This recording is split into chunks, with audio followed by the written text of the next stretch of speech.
Las fuentes de esta nueva lex mercatoria, bueno, pues son los formularios estandarizados y contratos tipos o contratos autonormativos. Los primeros, los contratos autonormativos son contratos tipos internacionales que son muy exhaustivos y complejos en su contenido, se basan en la buena fe y en la autonomía de la voluntad de las partes bajo el compromiso de arbitraje o composición amigable. En cuanto a los contratos atípicos, son contratos uniformes y globalizados, muy valorados por las empresas y que están siendo tenidos en cuenta también por los jueces. Los códigos de conducta, como ya saben, a través de ellos, los operadores económicos internacionales, pues buscan autorregularse asumiendo voluntariamente reglas tanto técnicas como pueden ser buscar la calidad de los productos, tomar medidas para una menor contaminación o huella de carbono, pero también reglas jurídicas o éticas como censurar posiciones dominantes. Los principios UNIDROIT son principios generales del derecho y principios generales de equidad comúnmente aceptados por los sistemas jurídicos de la mayoría de los países, tanto por la jurisprudencia como por los técnicos del derecho. No obstante, este no es un derecho supranacional sustitutivo del derecho nacional en su totalidad, sino que más bien se trata de un ordenamiento jurídico incompleto que seguirá construyendo teniendo en cuenta las necesidades de cada momento. Mientras que los Incoterm, como muchos de ustedes ya saben, son reglas de interpretación de los términos comerciales recopilados por el comercio o por la Cámara de Comercio Internacional. También habrá que tener en cuenta, porque está en esta misma línea, pues la unificación que hay que hacer referente a la ley modelo de comisión de las Naciones Unidas para el Derecho Mercantil Internacional es sobre el comercio electrónico que se aprobó en 1996. La jurisprudencia arbitral también está desarrollada se va desarrollando por los árbitros internacionales cuya resolución son de obligado cumplimiento para los contratantes en disputas que aceptaron voluntariamente esta componenda. Esas resoluciones se convierten en fuente del derecho al interpretar los árbitros normas jurídicas y principios del derecho. Por último, las guías legales lo que intentan es dar solución a los problemas detectados en los contratos o en las leyes para que éstas sean discutidas por las partes o por los parlamentos y esas posibles soluciones sean asumidas o no e incorporadas a esas guías legales.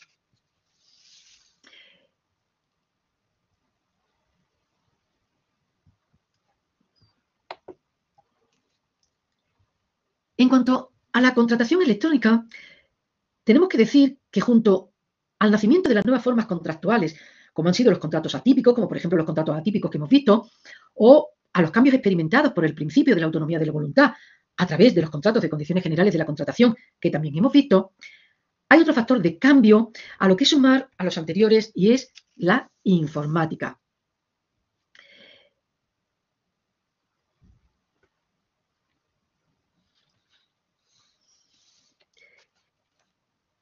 La informática ha permitido acortar la distancia entre los operadores económicos, hacer más rápidas, fluidas y seguras las transacciones comerciales, aunque no todo es perfecto. Todavía representan un importante reto para el derecho a la hora de proporcionar un tratamiento satisfactorio a las mismas. Por eso es necesario abordar, aunque sea brevemente, el régimen jurídico de los contratos electrónicos.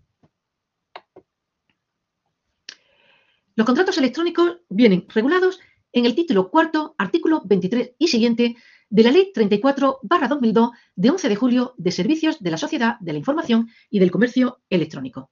Y el anexo de esa ley, en su letra 8, nos ofrece la siguiente definición.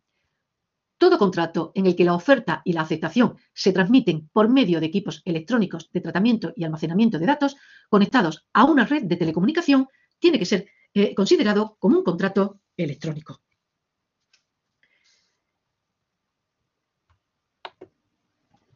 Ahora bien, no pueden celebrarse por vía electrónica, según el artículo 23, apartado 4 de esa ley, los contratos relativos al derecho de familia y sucesiones, los contratos, negocios o actos jurídicos en los que la ley determine para su validez o para la producción de determinados efectos la forma documental pública o los que requieran, por la ley, la intervención de órganos jurisdiccionales, notarios, registradores de la propiedad y mercantiles o autoridades públicas que se regirán por su legislación específica. Por tanto, estos tres bloques de contenido o de contratos quedan excluidos y no se podrán celebrar por vía electrónica. En cuanto a la jerarquía de fuentes del contrato mercantil, lo recoge el artículo 23.1 de la Ley del Servicio de la Sociedad de la Información y del Contrato Electrónico. Y esa jerarquía de fuentes establece lo siguiente. En primer lugar, se le aplicará el título cuarto de la ley, siguiendo el Código Civil, el Código de Comercio, las normas de protección de los consumidores y usuarios y la ordenación de la actividad comercial. Por tanto, como ustedes ven, no hay una regulación completa y específica. La eficacia de los contratos electrónicos, también regulados en el artículo 23, apartado 1, establece que producen todos los efectos previstos por el ordenamiento jurídico cuando concurran el consentimiento y los demás requisitos necesarios para su validez. Por tanto, aunque el soporte sea un medio electrónico, se va a exigir que el contrato tenga los elementos esenciales de cada contrato: consentimiento, objeto y causa. Ahora bien, no será necesario el previo acuerdo de las partes sobre la utilización de medios electrónicos en el caso en que ambas partes coincidan en lo mismo. Sin embargo, la exigencia de forma escrita se extenderá cumplida si el contrato o la información se contiene en un soporte electrónico. La prueba de los contratos electrónicos lo recoge el artículo 24 de la Ley del Contrato Electrónico y remite a las reglas generales del ordenamiento jurídico, refiriéndose también a los contratos con firma electrónica, que entonces remite al artículo 3 de la Ley de Firma Electrónica. Y admite en juicio el soporte electrónico en que conste un contrato celebrado por vía electrónica como prueba documental. Así lo establece el artículo 24.2 de la ley que venimos analizando.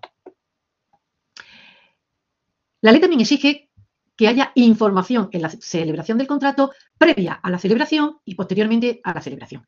El artículo 27 recoge la información que debe de ofrecerse antes de la celebración del contrato. Y se tendrá que poner en conocimiento de la otra parte todos los trámites que se van a seguir, así como el prestador del servicio que archive el contrato, los medios técnicos de identificación y subsanación de errores y las lenguas en que se podrá formalizar el contrato. No obstante, el prestador de ese servicio no está obligado a facilitar la información siempre que haya habido acuerdo entre las partes o también en los contratos celebrados por correo electrónico. La información posterior a la celebración del contrato está recogida en el artículo 28 de la ley. Y la confirmación de la recepción de la aceptación debe de realizarse bien por acuse de recibo, por correo electrónico u otro medio de comunicación electrónica o por cualquier medio que pueda ser archivada por el destinatario. Entrando ya o cambiando de tercio, abordamos ahora una nueva forma de hacer negocios que ha surgido en los últimos años y que puede convertirse en un modelo económico alternativo. Al tradicional, me refiero al consumo colaborativo y los problemas que está creando en el tráfico mercantil tradicional si no se empieza a regular y distinguir su uso entre particulares y profesionales. Por eso yo he rubricado este epígrafe como el consumo colaborativo como tendencia de un nuevo modelo económico alternativo. Porque los oferentes y demandantes particulares, no profesionales, se pueden poner en conexión para ofrecer sus recursos y bienes de que disponen y obtener una rentabilidad económica.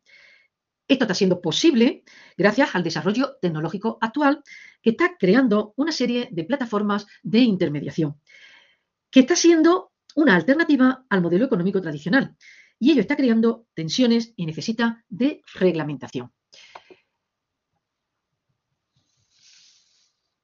El consumo colaborativo o economía compartida nace, como digo, entre particulares y va extendiendo sus redes a cualquier sector, así al transporte, a la financiación, al alojamiento, los bienes de segunda mano, etc. Y se inicia como un intercambio sin ánimo de lucro, y ello se hace a través de las páginas web, BlaBlaCar, Uber, Crowdfunding, Airbnb, Booking, Wallapop, etc. Ahora bien, el problema que están presentando es que los prestadores de servicios profesionales están recurriendo también a estas plataformas colaborativas para prestar los mismos servicios a los consumidores que los particulares, lo que está dando lugar a una alegalidad o una paralegalidad que está teniendo importantes consecuencias. Se está observando que se crea o que hay una posible competencia desleal, también se están dando problemas de protección de datos o hay ciertos recelos desde la perspectiva fiscal. Ello está creando una importante litigiosidad que está dando lugar a abundantes sanciones administrativas y además a normativas nacionales y locales diversas y muy heterogéneas. Por eso entraríamos a hablar ya de los rasgos actuales de algunas de esas prácticas de intercambio de bienes y servicios dentro de esa nueva tendencia colaborativa, pero que también la están utilizando los profesionales de la empresa. En primer lugar, vamos a hablar del sector del alojamiento turístico. El sector del alojamiento turístico quizás sea uno de los que más noticias en los medios de comunicación últimamente se está produciendo. Y es que las plataformas online están creando el problema de saber si estamos ante una economía compartida o colaborativa o ante otro tipo de negocio y debe enmarcarse dentro de los contratos turísticos tradicionales. Porque tienen que convenir conmigo que plataformas como Airbnb o Booking no pueden ser considerados actualmente como meros intermediarios neutrales. Estos son auténticos organizadores del mercado por cuanto participan activamente en el tratamiento y valoración de los contenidos albergados. Y por tanto deberían o deben estar sometidos al deber de diligencia profesional y a una responsabilidad en consonancia a la función que ejercen. También el sector de la distribución mercantil está sufriendo importantes modificaciones. Este sector, como digo, ha experimentado una evolución notable que no se ha visto reflejado en nuestro ordenamiento porque las referencias normativas siguen siendo el Código Civil y el Código de Comercio. Dentro del Código Civil, el contrato de agencia y la ley del comercio minorista.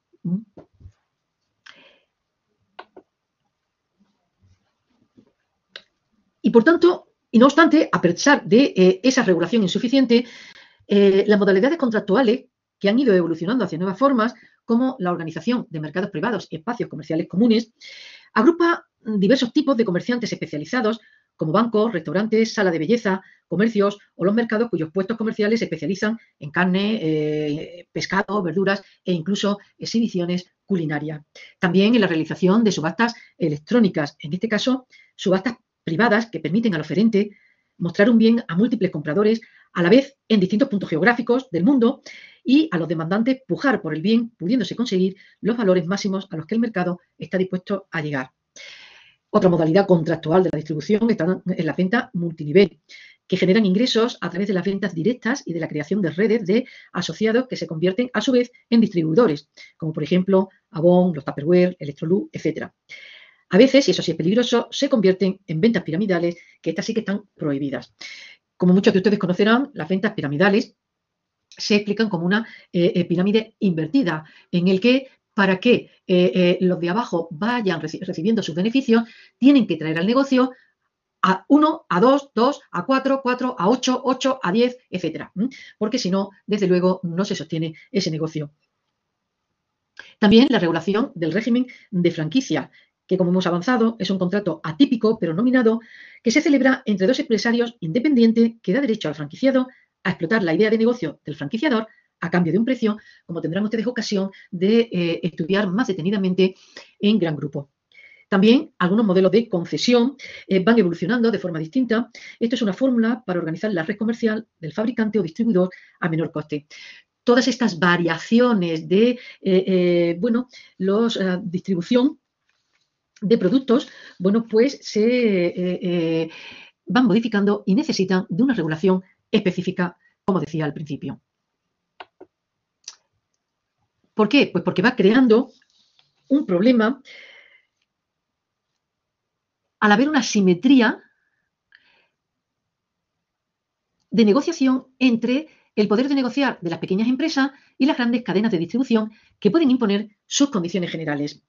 Y algunos modelos de concesión pueden crear el peligro de falsear la competencia en el mercado. En ocasiones supone incluso la expulsión de pequeñas y medianas empresas que, como ya está constatado, crean empleo de calidad y reparten la riqueza más equitativamente que los grandes conglomerados económicos. El resultado es la atipicidad mediante los contratos de adhesión que permiten al predisponente modificar o poder modificar el plazo de concesión del contrato o las políticas de devolución o la resolución de los contratos sin justa causa. Por tanto, el sector de la distribución, ya para resumir, está sufriendo también importantes modificaciones o está evolucionando en una dirección en donde las normas que lo regulan hasta ahora no son las más acertadas o se han quedado un poco obsoletas. Hemos visto algunos ejemplos de esos nuevos modelos de la distribución y las consecuencias o los problemas que ellos plantean y las consecuencias que tienen.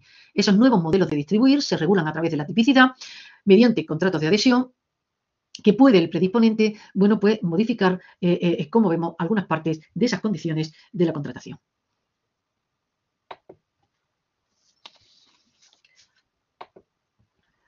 Por eso es necesario que se persiga las conductas abusivas, las posiciones de dependencia o el simple poder de negociación. Para luchar con esas posibles conductas anticompetitivas y proteger al contratante más débil, se está creando una legislación sectorial, como por ejemplo la Ley 16/2021 de 14 de diciembre, por la que se modifica la Ley 12/2013 de 12 de agosto de medidas para la mejora del funcionamiento de la cadena alimentaria, puesto que se ha constatado el fracaso de los distintos intentos de una regulación general. Por tanto, no parece que esté cerca o en un futuro cercano el poder contar con una regulación general de estos tipos de contratos y, por tanto, lo que se va haciendo es que se va intentando aminorar esas posibles deficiencias a través de normas sectoriales. Por último, el sector bancario y financiero también está sufriendo importantes transformaciones. La transformación del modelo viene propiciado por la entrada de nuevos competidores, como la conocida como la banca en la sombra. Está formada por otros prestadores alternativos de financiación, como por ejemplo, bueno, pues las sociedades de capital riesgo, y ellos no están sometidos a la supervisión que realizan su actividad a través de cauces telemáticos.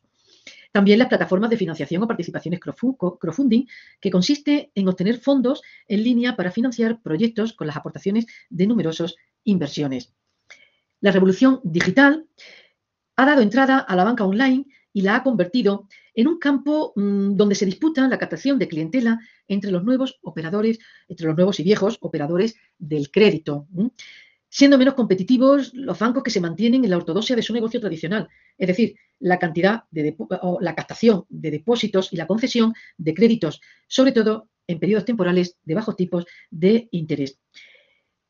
También el sector ha sufrido por la insuficiencia de demanda de créditos, lo que ha producido una huida del negocio bancario típico hacia otros sectores financieros más arriesgados, que hasta ahora pues se incluían dentro de operaciones parabancarias, ofreciendo productos de inversión con grandes riesgos. Ello ha creado también una importante conflictividad y está dando lugar a la nulidad por vicios del consentimiento de algunas operaciones bancarias, como por ejemplo, en su momento, el negocio de las preferentes. También por el uso de cláusulas abusivas que son introducidos, entre otros, en los contratos de préstamos hipotecarios o por el incumplimiento de la obligación legal de informar sobre productos de alto riesgo como los derivados financieros complejos o la comercialización de productos de inversión bajo el ropaje de depósitos bancarios. Por tanto, procede a actualizar y adaptar a las nuevas circunstancias las normas de vigilancia, tutela y equidad en este sector. Para finalizar, permítanme terminar con las mismas palabras que empezamos, porque el derecho mercantil no es algo que es, sino que, como veis, está siendo continuamente. Muchas gracias.